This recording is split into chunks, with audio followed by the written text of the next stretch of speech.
Let's watch this shape for a moment because there is something wrong with it. A cube sitting inside another cube, every corner joined to its twin. Ordinary enough until the inner cube starts to swell.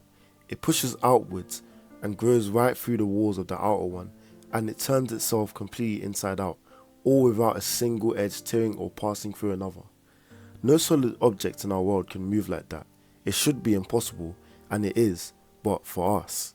Because what you're watching isn't the object, it's a shadow. The shadow of something that lives in a fourth dimension, and a direction we can't point to, can't travel along, and we can't even picture.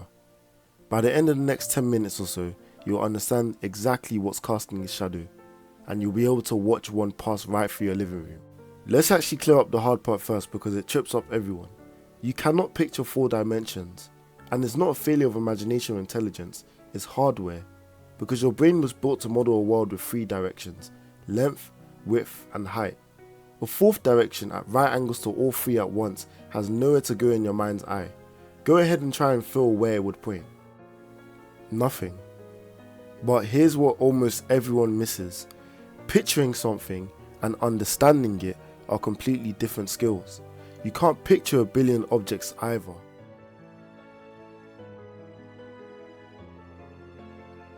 Yet, you can reason about a billion perfectly well.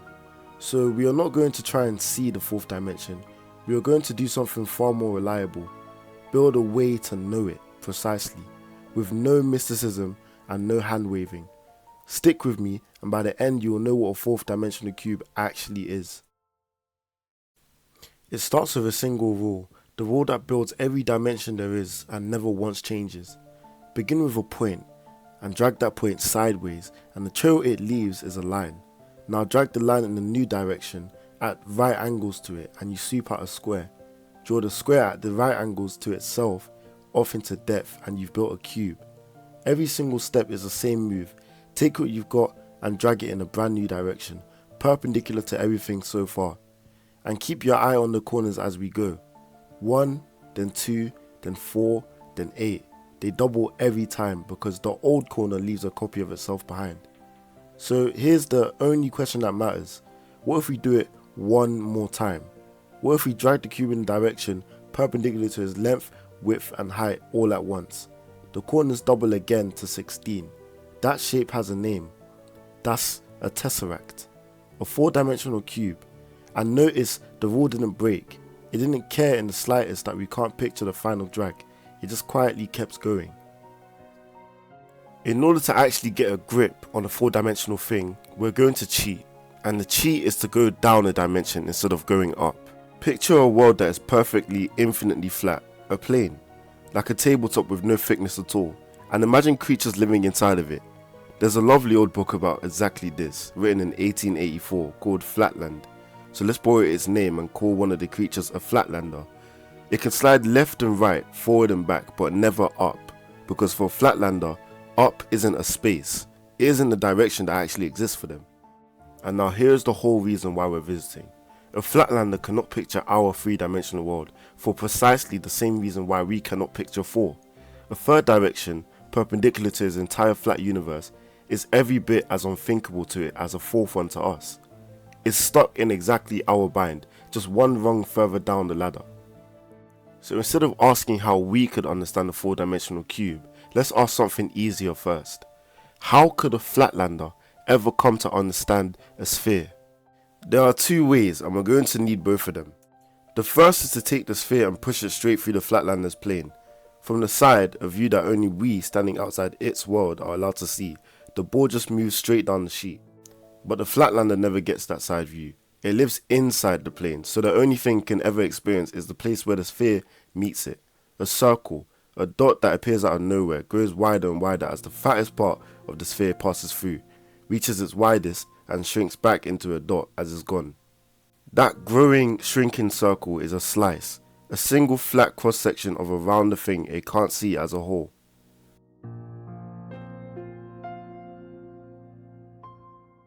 The second way is a shadow. Hold a wireframe cube up to a light and it throws a single flat picture down onto the plane, a shape the Flatlander can sit with and study for as long as it likes. Slices and shadows, two honest windows onto an object you can never hold in your hands. And now comes the move that the entire video was built on. We take that exact logic, slices and shadows, and we lift it up one dimension, except this time we are the ones that are trapped in the lower world. A 4-dimensional ball passes through our 3-dimensional space. Down in Flatlander, remember, the slice was a flat circle.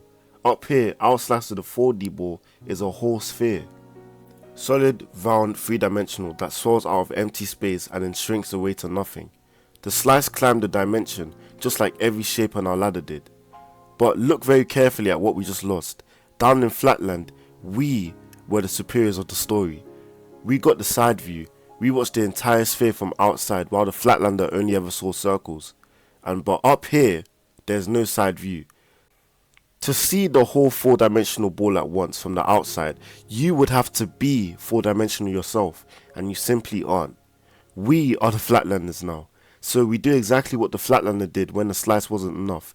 We turn to the other window and we look at the shadow.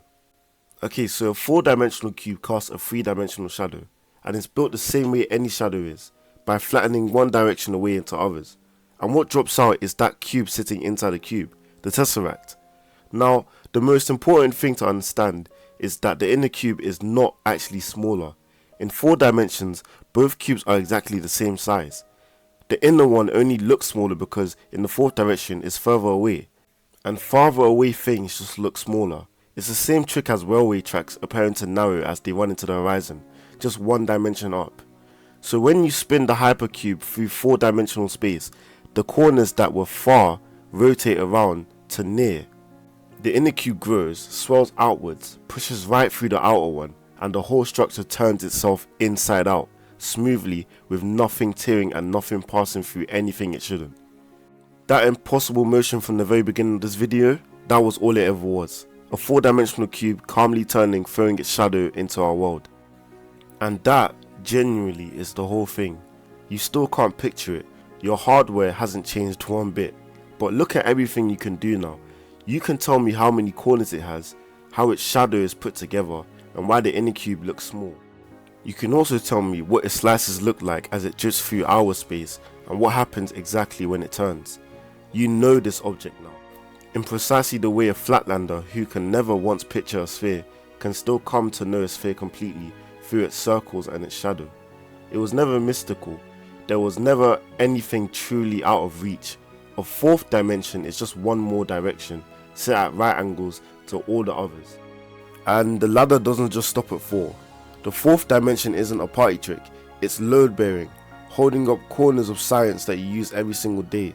It's where the quaternions live, strange 4-dimensional numbers that turn out to be the cleanest possible language for rotation, quietly steering the camera in every video game and keeping spacecraft and drones pointed the right way.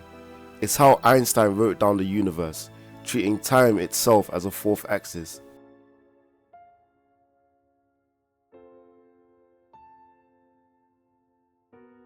And mathematicians don't stop at 4 either.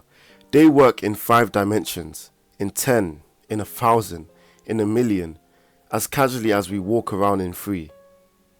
Because not one of those spaces ever needs to be pictured, it only needs to be reasoned with. And that is the quiet superpower hiding inside this whole way of thinking. Mathematics does not stop at the edge of what your eyes can see.